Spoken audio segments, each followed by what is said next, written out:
விட வேண்டியதெல்லாம் விட்டுட்டு தான் இயேசு கிட்ட வர முடியும். நான் அழுக்கு மூட்டையெல்லாம் சுமந்துட்டே பொதி கழுத மாதிரி வருவேன்னா வர முடியும். இடுக்கமான வாசல், இந்த இடுக்கமான வாசலுக்குள்ள உள்ள போகணும்னா நம்ம மாத்திரம் தான் போக முடியும். இவ்வளவுதான் கேட்டு இருக்கு, இதுக்குள்ள யார் தான் போக முடியும்? நான் போறதே பெரிய விஷயம், அங்கங்க உரசும். இப்போ நான் திக்கி திணறி உள்ள போறேன். ஒரு 10 மூட்டை இந்த பக்கம் சுமந்துட்டு, இன்னொரு 10 மூட்டை இந்த பக்கம் சுமந்துட்டு, பணம், பதவி, அந்தஸ்து, ஜாதி, பாரம்பரியம், பரம்பரைங்கிற 10 மூட்டை இந்த பக்கம், குடிப்பழக்கம், மது பழக்கம், பான்பராக்கு, புகையில, இதெல்லாம் இந்த பக்கம் ஒரு 10 மூட்டை.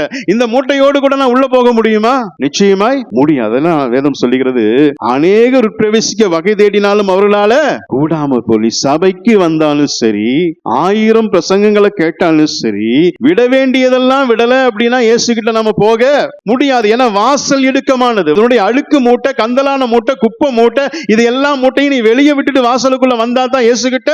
இடுக்கமான வாசல் வழியாக உட்பிரவேசிக்க நம்ம பிரயாசப்படும்.